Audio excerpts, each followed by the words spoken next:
Quelque chose en toi commence à changer silencieusement. Ce n'est ni de l'anxiété ni un manque. C'est une sensation de retour, comme si quelque chose de perdu se rapprochait enfin. Lorsque le véritable amour est tout près, il ne crie pas, il n'exige rien, il ne supplie pas qu'on le remarque. Il se révèle à travers de petits signes que seule une âme éveillée peut reconnaître. La vie, guidée par l'inconscient, commence à réorganiser les expériences, les rencontres et même les coïncidences pour préparer le chemin. Et c'est souvent à ce moment-là que beaucoup abandonnent, sans se rendre compte qu'ils sont à quelques centimètres d'une profonde transformation. Le véritable amour n'est pas un prix à gagner, c'est un miroir qui apparaît lorsque nous sommes prêts à nous voir dans notre totalité. Si tu sens que quelque chose est sur le point de changer dans ton parcours affectif, écris dans les commentaires « Je suis prêt à vivre l'amour qui reflète mon âme ». Quand on parle de véritable amour à la lumière de la psychologie analytique de Carl Jung, on aborde quelque chose de bien plus profond que l'attirance, l'affinité ou la passion. Pour Jung, l'amour authentique naît du processus d'individuation, le chemin par lequel l'être devient entier en intégrant ses polarités internes. Dans ce processus, les signes de l'approche du véritable amour ne sont pas seulement extérieurs, mais aussi des révélations intérieures, des miroirs symboliques qui indiquent la guérison de la psyché. L'un des concepts centraux ici est celui de la projection.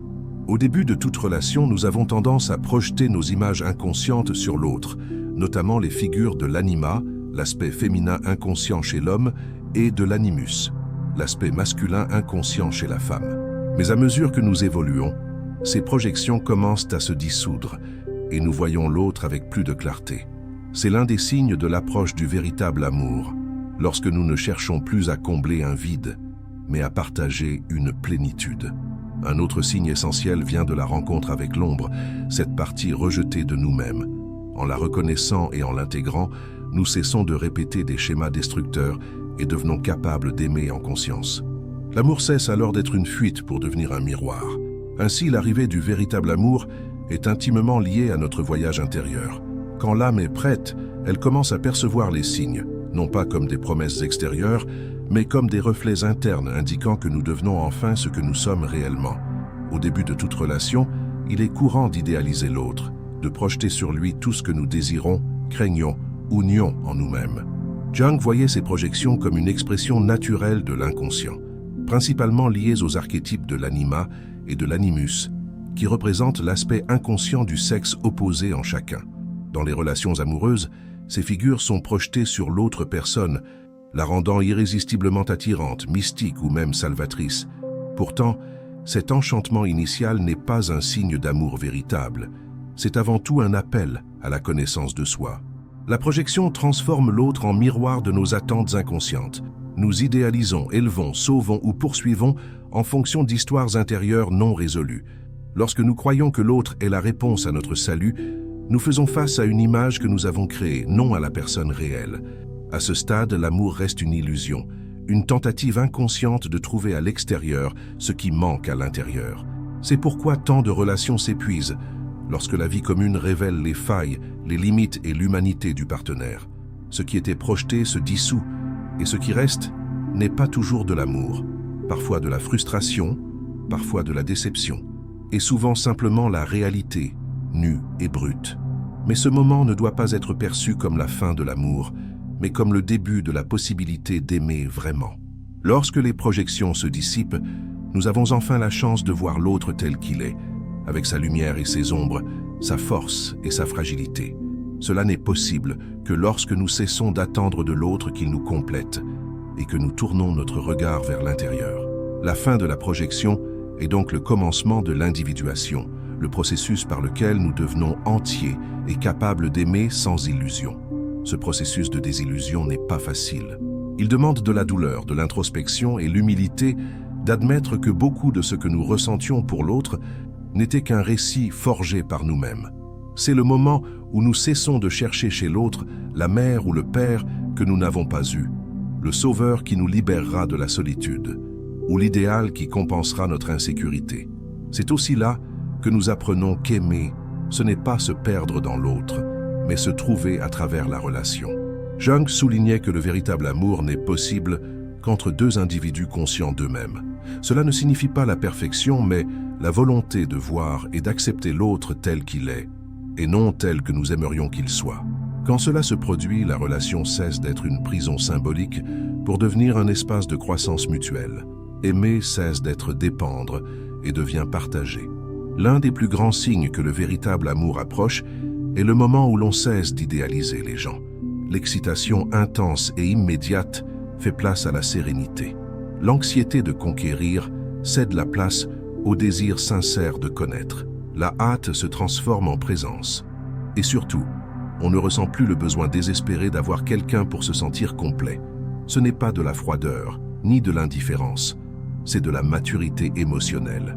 La dissolution des projections est un tournant sur le chemin de l'amour. Ce n'est pas la fin de la magie, mais la découverte d'une magie plus subtile et plus puissante, celle qui naît lorsque deux âmes conscientes se reconnaissent et s'accueillent sans masque.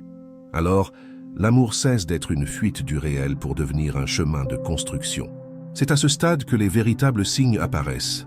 La paix ressentie auprès de l'autre, l'absence de besoin d'impressionner, le silence qui ne dérange pas, la liberté d'être soi-même. Ainsi, si tu vis une période où tu commences à voir l'autre plus clairement, si le voile de la fantaisie tombe et que malgré cela, le lien demeure profond et paisible, peut-être que le véritable amour s'approche, et peut-être plus encore, que tu t'approches enfin de toi-même. Avant que le véritable amour ne se manifeste à l'extérieur, l'âme entreprend déjà un processus silencieux de préparation. Cette disponibilité ne s'exprime ni par la logique, ni par des mots clairs, mais à travers des signes subtils, souvent ignorés ou rationalisés. Jung nous enseigne que l'inconscient parle par symboles, rêves, impulsions et synchronicité. Et c'est justement dans ces manifestations que les premiers indices du véritable amour apparaissent. Quand l'âme est prête, le monde répond. L'un des premiers signes de cette disponibilité est le changement dans le schéma relationnel. Ce qui attirait autrefois ne séduit plus de la même manière. La quête d'expériences superficielles perd tout sens. Les liaisons éphémères, fondées sur le manque ou la distraction, deviennent inconfortables. Il y a une sorte de saturation intérieure, comme si le psychisme clôturait un cycle. Plus d'énergie pour répéter les mêmes histoires avec d'autres visages. Cette saturation est le signe que l'inconscient se détourne du connu pour ouvrir l'espace à quelque chose de nouveau, d'authentique. Un autre signe important réside dans les rêves récurrents impliquant des figures inconnues, des rencontres symboliques ou des émotions profondes de reconnexion. Jung voyait le rêve comme le langage privilégié de l'inconscient, un pont entre ce qui va venir et ce que la raison n'a pas encore compris. Rêver d'un étranger qui éveille une émotion intense peut représenter l'archétype du partenaire intérieur, signalant que la psyché est prête à reconnaître cette énergie dans le monde réel. Souvent, ces images ne désignent pas une personne concrète, mais le retour d'un aspect de l'âme enfin intégré. On remarque aussi un changement dans la relation à soi. Le jugement intérieur diminue, le dialogue interne devient plus compatissant et un désir croissant d'authenticité émerge. Cette transformation montre que la projection perd de sa force et que l'individu devient plus entier. Jung affirmait que nous ne pouvons aimer véritablement qu'en reconnaissant notre totalité, lumière et ombre, et en nous liant à partir de cette acceptation. La disponibilité se révèle donc lorsque nous ne cherchons plus quelqu'un pour combler nos manques, mais quelqu'un avec qui partager notre plénitude. À ce stade, il est fréquent que surgissent des synchronicités, des événements extérieurs coïncidant étrangement avec nos états intérieurs. Une conversation entendue par hasard, un livre trouvé au moment parfait, une rencontre inattendue. Pour Jung, ces synchronicités ne sont pas des hasards, mais des expressions de l'inconscient collectif et de l'ordre archétypal guidant notre parcours. Quand ces coïncidences deviennent fréquentes, c'est le signe que le champ psychique se réorganise, et le véritable amour fait souvent partie de ces grandes réorganisations. Un autre signe profond est la sérénité, même en l'absence de partenaire. L'anxiété amoureuse se transforme en présence. Une confiance intérieure s'installe. Ce qui doit venir viendra au bon moment. Cette paix n'est pas résignation, mais connexion avec le flux de la vie. Une âme en paix avec elle-même émet une vibration qui attire les rencontres justes. Lorsque nous sommes chaotiques à l'intérieur, nous attirons le chaos. Quand nous sommes alignés, nous attirons l'harmonie. Cette préparation se manifeste aussi dans la clarté des valeurs et des limites. On ne veut plus se perdre dans des relations confuses, ni dans des jeux émotionnels. Le désir d'aimer devient conscient, mûr, limpide. Il ne s'agit plus de combler un vide, mais de vivre une expérience qui enrichit, élargit et approfondit l'existence. Le véritable amour s'approche lorsque nous cessons de supplier pour de la compagnie et que nous nous ouvrons à la connexion. Ainsi, si tu remarques des changements intérieurs, si les anciens schémas n'ont plus de sens, si tes rêves sont plus vifs et que le monde semble répondre à tes mouvements les plus subtils, peut-être que ton âme est déjà prête. Le véritable amour ne vient pas quand on le désire désespérément, mais quand on vit déjà dans la plénitude, quand notre présence devient une invitation silencieuse pour l'autre à se révéler. La répétition des schémas amoureux n'est pas seulement une question de malchance ou de mauvais choix, mais un mouvement profond de l'inconscient cherchant à nous montrer ce qui n'est pas encore guéri. Jung appelait ce territoire psychique l'ombre, tout ce que nous rejetons, nions ou refoulons en nous-mêmes. L'ombre n'est pas seulement le côté sombre de la personnalité, elle contient aussi des forces endormies, des vérités cachées et des fragments essentiels qui, ignorés, nous emprisonnent dans des cycles douloureux. Le véritable amour ne s'approche que lorsque nous avons le courage de regarder ce miroir et de rompre avec la répétition inconsciente. Beaucoup de nos relations reflètent cette ombre non intégrée. Nous choisissons des partenaires qui ravivent d'anciennes blessures, réactivent nos douleurs d'enfance ou rejouent le rejet, l'abandon ou le contrôle. Ces rencontres ne sont pas fortuites. Elles sont des tentatives de l'âme pour guérir ce qui a été brisé. Tant que l'ombre n'est pas reconnue, l'inconscient nous pousse vers des expériences similaires, comme s'il disait « Regarde encore, vas-tu enfin comprendre ?» Ce processus est douloureux, mais nécessaire. La rencontre avec l'ombre exige une honnêteté radicale. Admettre que nous n'avons pas toujours été des victimes, que nous avons aussi manipulé, fui, blessé ou saboté. Regardez la jalousie, la peur de l'abandon, le besoin de contrôle ou l'auto-sabotage, et comprendre que tout cela n'est pas chez l'autre, mais en nous. Quand nous reconnaissons ces aspects comme des parties de nous, non comme des fautes du partenaire, nous faisons un pas décisif vers la liberté. Jung disait « Ce que nous ne confrontons pas en nous-mêmes, nous le rencontrons sous forme de destin. » Tant que nous ne faisons pas face à notre inconscient, nous revivons les mêmes histoires avec de nouveaux personnages. Le véritable amour ne peut fleurir sur un terrain contaminé par les projections et les répétitions. Il demande un sol pur, purifier ce sol. C'est reconnaître nos schémas, comprendre leur origine et les accueillir en conscience. Un des signes les plus clairs que le véritable amour approche est justement l'interruption de ces cycles. Quand pour la première fois nous disons non, à ce à quoi nous disions toujours oui, quand nous cessons de courir après ceux qui s'éloignent, quand nous quittons ceux qui nous font du mal sans attendre que tout s'effondre. Ces petites ruptures sont de grandes victoires intérieures. Elles montrent que l'ombre est intégrée et que l'ancien schéma ne nous gouverne plus. La rencontre avec l'ombre révèle aussi des qualités dormantes. Ce que nous avons nié par peur ou culpabilité peut être exactement ce qui nous manque pour aimer vraiment. Poser des limites, exprimer nos désirs, être vulnérable, faire confiance. Intégrer l'ombre, c'est aussi récupérer ses forces. En les retrouvant, nous devenons plus entiers et plus capables de voir l'autre au-delà du manque ou de l'idéalisation. Après avoir affronté l'ombre, un sentiment de légèreté apparaît, comme si quelque chose s'était libéré. Les relations cessent d'être des champs de bataille pour devenir des espaces de construction. Le besoin de prouver disparaît, laissant place à l'authenticité. Et c'est dans cet espace de vérité que le véritable amour peut enfin se manifester. Il ne vient pas pour panser nos plaies, mais pour fleurir sur une âme qui a appris à se soigner. Ainsi, l'ombre n'est pas un obstacle à l'amour, mais un portail, un appel à cesser de chercher dehors ce qui manque et à reconnaître ce qui est déjà là. Lorsque cette intégration se produit, nous n'avons plus besoin de relations douloureuses pour ressentir quelque chose. Nous apprenons que l'amour peut être doux, profond et vrai, et qu'il ne peut durer que lorsque nous cessons de fuir nous-mêmes. Donc, si tu sens que tu romps des cycles, que tu dis assez à ce que tu acceptais autrefois, ou que tu reconnais en toi ce que tu refusais de voir, c'est un signe clair. Tu traverses ton ombre. Et de l'autre côté, l'amour cesse d'être un rêve pour devenir réalité. Pour Jung, le véritable amour ne peut naître que d'un équilibre entre les forces intérieures du féminin et du masculin en chacun de nous. Ces aspects, représentés symboliquement par les archétypes de l'anima, le féminin inconscient de l'homme, et de l'animus, le masculin inconscient de la femme, ne sont pas liées au genre, mais à des principes universels de l'âme humaine. L'intégration de ces polarités est une étape essentielle du processus d'individuation, et l'un des signes les plus profonds de l'approche du véritable amour est la naissance naturelle de cette harmonie intérieure. Le principe féminin est lié à la réceptivité, à l'intuition, à la sensibilité et à la connexion à l'inconscient. Le principe masculin, lui, correspond à l'action, à la raison, à la direction et à la structure. Quand ces forces sont déséquilibrées, nous projetons sur l'autre ce qui nous manque. Nous cherchons la sécurité que notre masculin intérieur n'assume pas ou l'accueil que notre féminin a refoulé.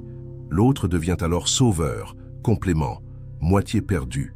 La relation devient codépendante et fragile, car fondée sur le manque. À mesure que nous intégrons ces énergies en nous, tout change. Nous cessons de chercher dehors ce qui existe déjà à l'intérieur. Nous agissons avec fermeté sans perdre la douceur. Nous savons accueillir nos émotions sans nous y noyer. L'intuition et la raison dialoguent. La force s'équilibre avec la tendresse. Cette intégration se manifeste dans nos choix, nos paroles, notre façon de vivre le temps, le corps, les autres. Nous nous sentons plus entiers. Et cette entièreté est le sol fertile où l'amour véritable peut croître. Quand cette harmonie s'installe, les relations cessent d'être des compensations. On ne cherche plus quelqu'un pour nous compléter, car nous nous sentons déjà complets. Et c'est justement alors que quelqu'un apparaît, non pas comme remède, mais comme reflet. L'autre devient le miroir de notre totalité, et non le pansement de notre manque. Ce type de relation est plus mature, plus consciente, plus stable, moins de drame, moins d'exigence, moins de peur ou de honte.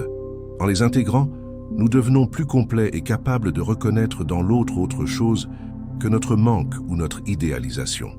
Quand cette intégration se produit, un sentiment de légèreté nous envahit. Les relations cessent d'être un combat et deviennent un espace de création.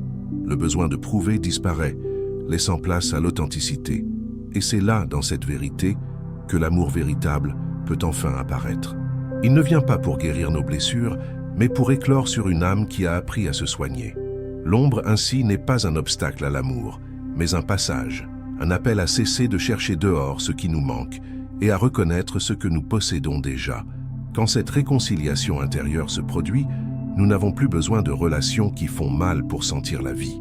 Nous découvrons que l'amour peut être doux, profond, vrai, et qu'il ne peut durer que lorsque nous cessons de fuir notre propre être.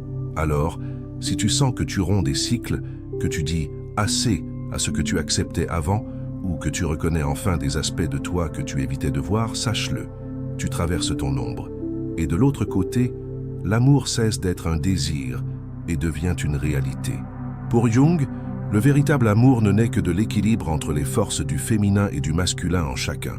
Ces principes, représentés par les archétypes de l'anima, le féminin inconscient de l'homme, et de l'animus, le masculin inconscient de la femme, ne sont pas liés au genre, mais à des énergies universelles de l'âme humaine. Leur intégration est une étape essentielle du processus d'individuation, et l'un des signes les plus profonds de l'arrivée du véritable amour est la manifestation naturelle de cette harmonie intérieure.